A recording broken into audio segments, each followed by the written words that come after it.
Show me a man who cannot bother to do little things, and I'll show you a man who cannot be trusted to do big things. Lawrence D. Bell, aviation pioneer. He's a pioneer in aviation, and I'd like to broadcast this, and we're proud of that feat. And especially for him being born in this little town, this little egg town here.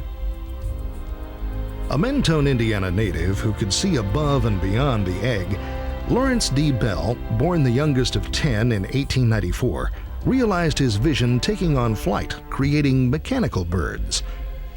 Bell's focus and determination over the years earned him the honor and respect of being known as an aviation pioneer. Bell never allowed the responsibility of this reputation to distract him from remembering where he came from. People looked up a lot to him, but he was still Larry when he came home. And he would always go to his aunts and his cousins and have the apple pie and the coffee with them and enjoyed visiting with the relatives. And Mentone looked up to him with the fact that he was a little small town boy made good. And I think that was the main thing about it. That he had a dream and he worked on it, you know, and worked it into his life. He endowed several amounts of money for it, well, one for the library, the public library, as well as the school library. Came back and he and his friend bought a tombstone for a friend simply because he didn't have any. So he just was very good at relationships at home as well as anywhere else. So. In January 1910, Lawrence and an older brother, Grover, were inspired by the first major U.S. air show near Los Angeles after the Bell family moved to Santa Monica, California. So inspired, they returned home to Santa Monica and built a plane of their own. Even though it was only a model, it flew. It also changed the lives of the Bell brothers from that point on. Of course, he was the grease monkey. Bell was, Larry.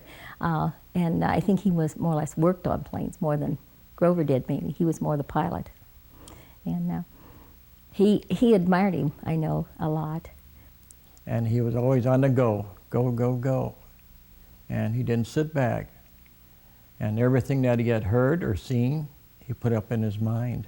He did not slack off.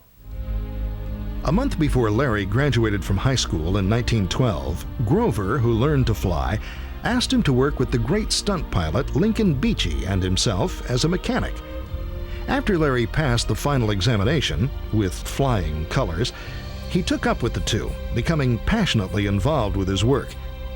Beechey quit temporarily, but that did not deter the Bell brothers from attending air shows and learning. Unfortunately, in 1913, Grover was killed in a crash, causing Larry to quit aviation.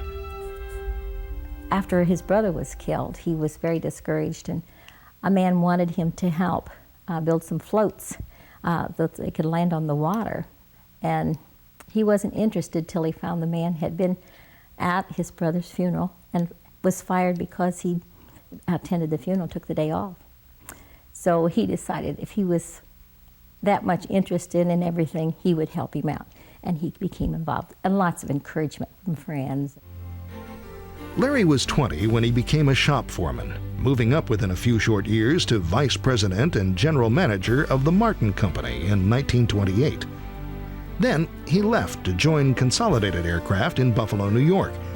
After Consolidated moved to California in 1935, Larry formed his own corporation in New York, Bell Aircraft Corporation, where in the first 20 years, the company recorded 20 aviation firsts, of which Larry received many prestigious honors, as well as having schools and parks named after him.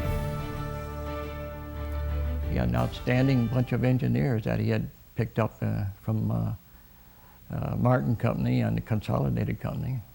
Got them all together, got their heads all together, and they come up with a great foundation for aviation. It fascinates me that he could, his little company, one little company, could do all these things. He experimented with things, you know, like the guns that he put in the nose of the airplanes and things like that. He could foresee some things that were needed, and he fulfilled the needs for those things. And of course, right at that time, they needed those with World War II. Arthur Young, born in 1905, was a mathematician, engineer, astrologer, philosopher, author, and the most significant single figure in the development of the Bell helicopter. Young's experience of making sailboat models as a boy began his work in making model helicopters. He labored at these models for 19 years, 12 on his own and 7 with Bell Aircraft Corporation. In 1941, Young assigned his patents to Bell Aircraft. Among these patents were the stabilizer bar, skids, and the familiar bubble. 5 years later, in 1946, Young's helicopter, the Bell Model 47, was awarded the world's first commercial helicopter license. Arthur Young went to these several different companies, and they thought he was crazy. You know, that little thing up there with a couple of things going around, wing going around, it didn't make sense to anybody. But Larry Bell, he said, we'll do it. And they did. He assigned him 3 men. They had like a little sewing machine engine in it, or a motor in it, a little electric motor in it, with a long rod on it.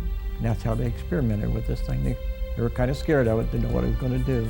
That's how they started with a helicopter. And then they came into it and they started building them.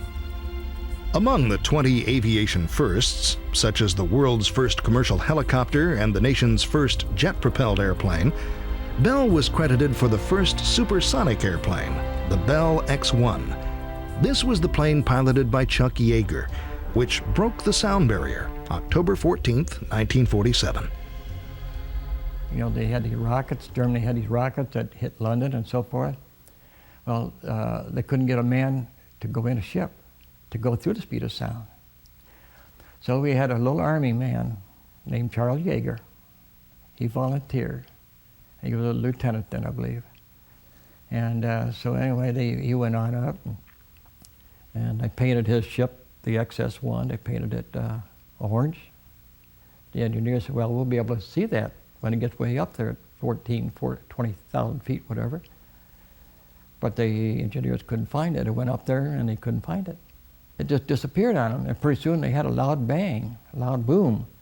And the engineer down on the ground, that thing exploded. So they gave up hope on him. And here, just in a few minutes, it took quite a few minutes to get down. He just kept circling in the air. And he got down, and they had a lot of good cheers for him. He went through it. That was a great experiment, and it was a great success on Larry Bell's part. Vietnam and Korean War veterans were also touched by this man's dreams.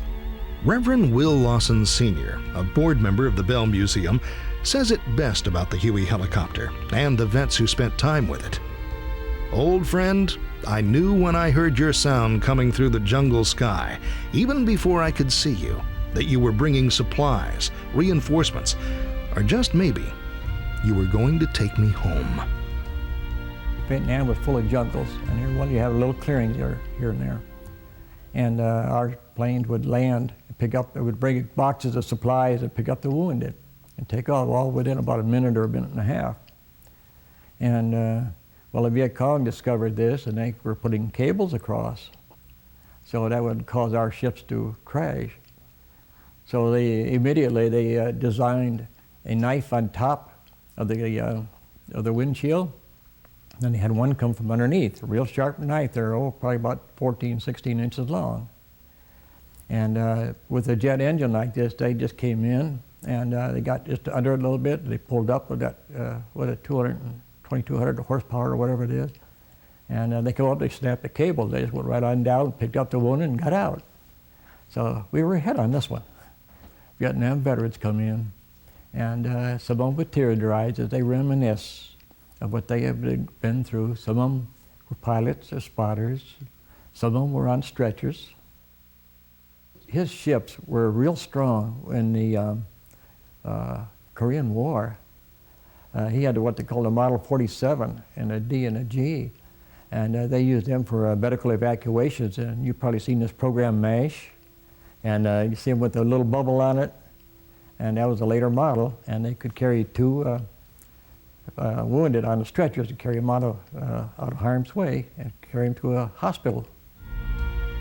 Larry Bell and his engineers have left behind designs that will affect our lives well into the future. The Bell Aerospace Agena rocket engine, built in 1957, is known as the workhorse of the space age. It has flown more than 360 times on 20 different missions, including the Discoverer, Ranger, and the Gemini. It also carried into space auxiliary satellites and has sent spacecraft to the Moon, Mars, and Venus. Larry Bell died in 1956 after serving 44 years in the aviation industry, becoming the Dean of American Aviation as a result. Mentone is proud to carry on Bell's legacy by maintaining his personal memorabilia that was donated to Mentone, Indiana in his will to be preserved and shared within the Bell Museum. It was given in his will to the town. And it's his personal things. That it's not like any other museum we have, because it's his personal collection. And so it means quite a bit to us here in town that it was, his, and he wanted us to have it.